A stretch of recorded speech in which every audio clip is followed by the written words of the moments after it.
Տիկին Աղետյան, մենք ուղիղ եթերում ենք, այսօր դուք եք Իրանի դեսպանատան դիմաց ձեր հարգանքի տուրքն եք մատուցում, խնդրում եմ ստեղծված իրավիճակի հետ կապված ձեր կարծիքը։ Մեր ցավակցություններն ենք հղում Իրանի ողջ ժողովրդին, քաղաքական ղեկավարությանը, ռազմաքաղաքական ղեկավարությունը ուժ, կորով, կամքի ավելի հզորություն, որպեսզի կարողանան դիմագրավել այն բոլոր մարտահրավերներին, որը ծառացել է Իրանի առջև։ Իհարկե սարսափելի են այն նորությունները, որոնք ամեն օր մենք լսում ենք, ցավով, տխրությամբ սգում ենք բոլոր նահատակների հիշատակը եւ նաեւ ափսոսում ենք այն բոլոր հատկապես դպրոցահասակ երեխաների համար, խաղաղ բնակչության համար, ովքեր անմեղ զոհեր դարձան եւ հայ ժողովուրդը ավելի լավ գիտի, թե ինչ է նշանակում անմեղ զոհեր ունենալ, անիրավ, անհավասար ռազմական պայքարում։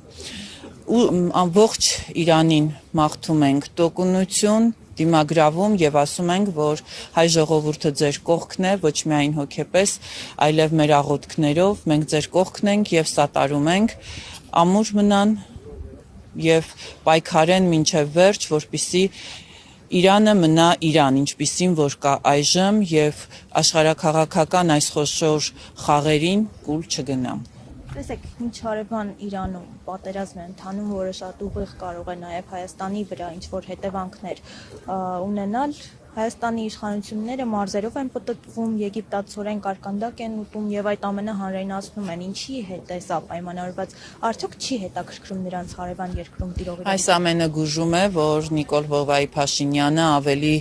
սարսափելի իրողությունների առաջ է կանգնեցնելու հայ հասարակությանը, հայ ժողովրդին։ Մենք հիշում ենք եւ չենք մոռացել երբևէ, որ ցանկացած ողբերգական իրադարձություն իսկ 2018 թվականից մինչ այսօր ողբերգությունները, ցավը, արհավիրքը,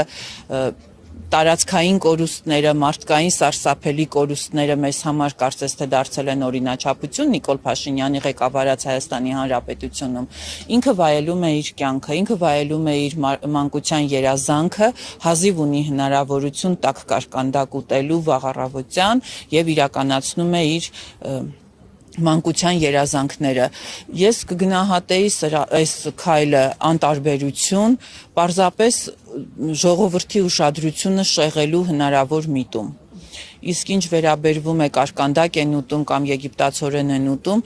դե սոված անկուշտ մենք հիշում ենք, որ Գյումրիի փողոցները չափչփելիս ինչպիսին էր այս թափառախումբը եւ այս թափառախումբը երբ որ ստանձնել է Հայաստանի Հանրապետությունում իշխանությունը, որևէ րոպե անգամ վստահություն չի վայելել ժողովրդի կողմից եւ հիմա էլ առավել եւս չի վայելում։ Մենք տեսնում ենք, որ նրանց վարած քաղաքականության արդյունքում մենք կորցրել ենք Արցախի Հանրապետությունը եւ ցավոք սրտի նաեւ արդեն Հայաստանի Հանրապետության ինքնիշխան եւ սուվերեն տարածքի կորուստների մասին ենք ամեն օր տեղեկանում, մարդկային ահռելի զոհեր ունենք, անմեղ զոհեր, 44-օրյա պատերազմի տասնյակ հազարավոր զոհեր եւ հաշմանդամ մնացած երիտասարդներ։ Անհետ կորածներ, մեր ռազմաքաղաքական վերնախավը այս պահին գտնվում է Բաքվի, ասել է թե թշնամու բանտում, իսկ Նիկոլ Փաշինյանը անտարբերությամբ իր կարկանդակն է վայելում, փորձում է մյուսը նշանադրվել, մյուսը իր կյանքը կարգավորել։ Սա նշանակում է, որ այս մարդիկ այն ինչը որ երազում էին երբևէ անել, հիմա ունենալով հնարավորություն, օգտագործում են շանսը, օգտագործում են պահը, որպեսզի օգտվեն հնարավորինս։ Իսկ ինչ կլինի Հայաստանի Հանրապետության հետ, սարսափելի է, բայց մի օր էլ բունկերից պետք է արթնանա եւ հայտարարի, որ ինքը ստիպված էր Հայաստանի թուրքական վիլայետ ստորագրել, դարձնել Հայաստանի Հանրապետությունը եւ արդեն որևէ բունկերում իր ապաստարանը կգտնի Ադրբեջանի Հանրապետությունում։ Այս ամենի մասին է գուժում եգիպտացորենային եւ այդ կարկանդակային սիրախաղը։